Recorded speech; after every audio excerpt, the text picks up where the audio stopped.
Assalamualaikum warahmatullahi wabarakatuh. Apa kabar Ananda semuanya? Nah, pada hari ini kita berjumpa lagi untuk belajar tentang pendidikan agama Islam kelas 10 ya, bab yang pertama ya. Hari ini ketemu lagi dengan semoga anak-anak semuanya dalam keadaan sehat walafiat.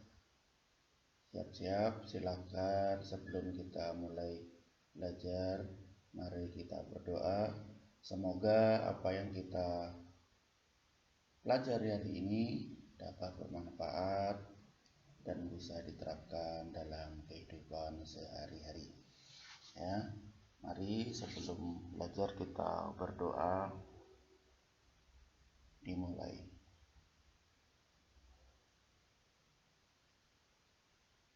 Berdoa selesai. Ananda semuanya, hari ini kita akan belajar tentang perilaku mujahadah nafas ya, atau kontrol diri, kemudian husnuzon atau berbaik sangka, dan ukhuwah atau persaudaraan. Nah, yang pertama akan kita bahas tentang dalil tentang perilaku mujahadah nafas, husnuzon, dan ukhuwah. Kemudian yang selanjutnya kandungan dalil-dalil tentang perilaku mujahadah nafas, husnuzon, dan ukhuwah. Dan yang ketiga atau yang C, mengamalkan perilaku mujahadah nafas, husnuzon, dan ukhuwah ya, serta hikmahnya.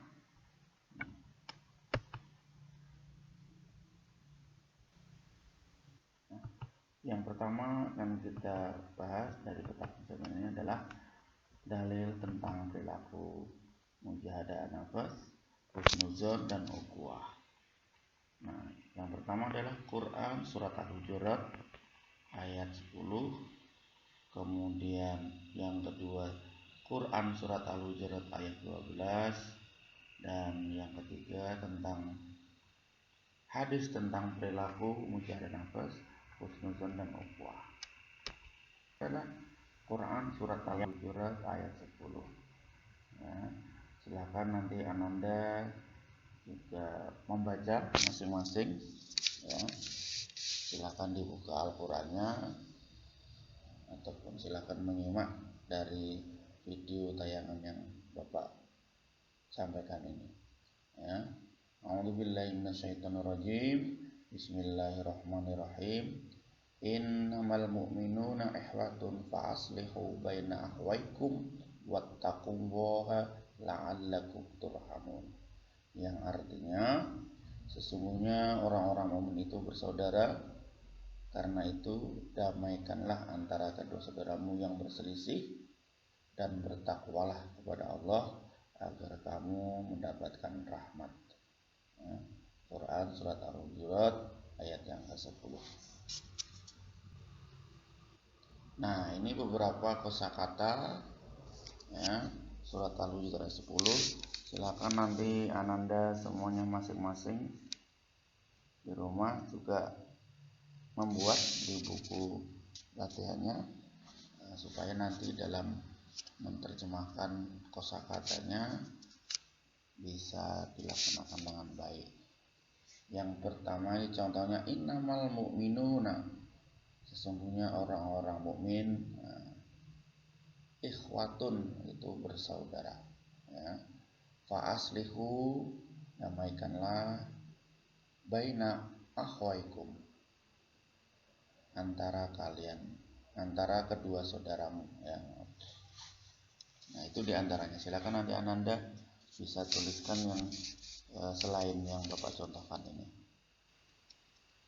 Nah, kemudian ini ketika kita membaca Al-Quran, kita harus tahu hukum bacaan tajwidnya ya.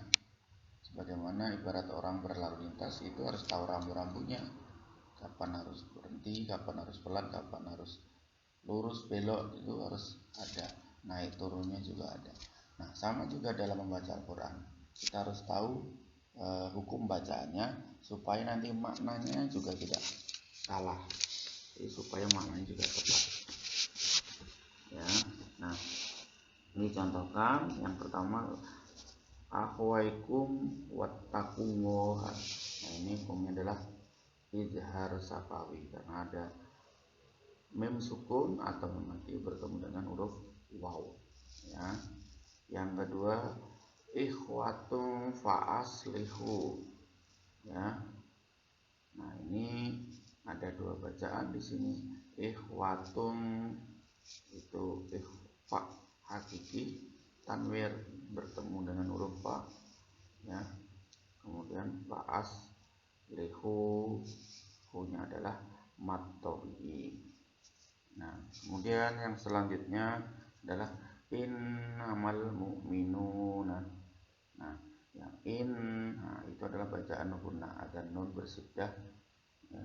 Kemudian al mu'minun. Nah, alnya alif lamnya itu adalah alif lam qamariyah. Nah, silakan nanti Ananda dibuat di buku lekturnya bacaan-bacaan tajwid selain yang Bapak contohkan berikut. Nah, ini ada lagi turhamun. Nah, itu ketika di akhir ayat ada mat tabi'i dan diwakafkan, maka jadinya mat arid lis sukun. Nah, yang kedua, ya. Oke, kita lanjut. Kemudian ada ismu, ya, itu artinya dosa. Kemudian wala tajassasu, janganlah kamu mencari-cari kesalahan orang lain. Nah, ini diantara kosakata di surat Al-Hujurat ayat 12. Silahkan nanti Anda juga cari buat, ya, dan catat di buku latihannya masing-masing. Contoh hukum bacaan di surat Al-Hujurat ayat 12, ya. Ad-donni, alif lamnya itu alif lam samsiah. Apa bedanya dengan alif lam qamariyah? Yaitu di huruf Z-nya ini ada ada tanda syiddah atau tasdid, ya. Jadi kalau alif lam qamariyah itu biasanya tidak ada syiddah atau tasdidnya. Kemudian yang selanjutnya, yang kedua katsiram mina. Nah, tanwin bertemu dengan huruf mim, ya, adalah idgham bi gunnah. Ya. Yang ketiga amanustanibu. Nah, ya, ini adalah qalqalah sughra. Kemudian yang selanjutnya ya ayyuhalladzina. Nah, ya ayyuha itu adalah mad jaiz munfasil, ya. Ada mad tabi'i, kemudian ada huruf hamzah atau alif yang beda kata, ya, makanya mad jaiz munfasil. Nah, yang selanjutnya adalah tawwabur rahim. Nah, tanwin bertemu dengan huruf ro, ini adalah idgham bila gunnah. Kalau yang ini tadi idgham bi gunnah. Nah, membedakan nanti adalah hurufnya, ya. Nah, silakan Anda buka lagi buku tajwidnya. Yang kemudian yang terakhir ba'dukum ba'dha, ikhfa safawi, mim sukun atau mim mati bertemu dengan huruf ba, ya. Nah, nanti Anda silakan temukan lebih banyak lagi tugasnya di rumah, bacaan-bacaan tajwid baik di surat Al-Hujurat ayat 10 yang tadi maupun di surat Al-Hujurat ayat 12 ini. Kemudian ini adalah contoh hadis, ya, tentang perilaku mujahadah nafas, husnuzon dan ukhuwah. Yang pertama, ya, hadis adalah Rasulullah SAW bersabda, mujahid adalah orang-orang yang berjihad terhadap jiwanya. Hadis riwayat Ahmad. Nah, jadi orang yang mujahadah binafas bisa mengontrol diri itu adalah orang-orang yang berjihad terhadap dirinya, melawan hawa nafsunya, melawan itu juga adalah bagaimana salah satu cara kontrol diri. Kemudian yang kedua ini ada hadis ya yang bunyinya artinya orang yang perkasa bukanlah orang yang menang dalam perkelahian, tetapi orang yang perkasa adalah orang yang mampu mengendalikan dirinya ketika dia marah ya. Hadis riwayat Bukhari dan Muslim. Jadi yang kuat, yang hebat itu bukan orang yang menang dalam perkelahian, tapi adalah orang yang mampu menahan amarahnya. Karena menang juga tidak akan jadi hebat, kalah juga akan malu dalam perkelahian ya. Yang selanjutnya hadis ini tentang husnuzon. Nah, ini Rasulullah SAW bersabda ya, jauhilah prasangka, sebab prasangka itu sejahat-jahatnya perkataan atau hati ya. Ini hadisnya muttafaqun alaih. Kemudian yang selanjutnya contoh hadis tentang ukhuwah. Rasulullah SAW bersabda, seorang mukmin bagi mukmin lainnya bagikan sebuah bangunan yang saling menguatkan satu sama lain. Jadi sesama muslim adalah saudara. Jadi ketika saudaranya merasakan sakit, kita juga harus, ketika saudaranya kesusahan, kita juga harus bisa merasakan empati dan peduli ya. Kemudian perumpamaan orang yang mukmin dalam saling mencintai, saling mengasihi dan saling menyayangi seperti satu tubuh. Nah, ini contohnya, apabila satu organ tubuh merasa sakit, akan menjalar kepada semua organ tubuh, yaitu tidak dapat tidur dan terasa demam dan lain-lainnya. Ini hadis riwayat Muslim. Ini dicontohkan seperti itu. Yang selanjutnya kita akan bahas tentang kandungan dalil tentang perilaku mujahadah nafas, husnuzon dan ukhuwah.